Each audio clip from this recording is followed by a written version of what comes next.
আসসালামু আলাইকুম সম্মানিত ভিউয়ার্স।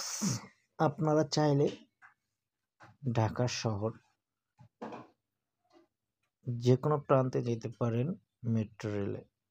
যেমন মিরপুর উত্তরা থেকে আপনারা মতিঝিল পর্যন্ত যেতে পারবেন, যে কোনো স্থানে নামতে পারবেন।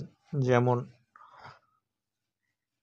উত্তরা দক্ষিণ, উত্তরা সেন্টার, উত্তরা দক্ষিণ, পল্লবী, মিরপুর 11-10, কাজীপাড়া, শেওড়াপাড়া, আগারগাঁও,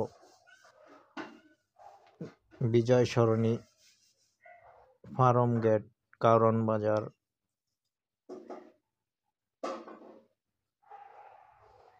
বাজার, শাহবাগ, ঢাকা মেডিকেল এবং মতিঝিল, যে কোনো জায়গায় নামতে পারবেন। আপনারা ঠিক এভাবে মতিঝিল থেকে আসতে পারবেন মিরপুর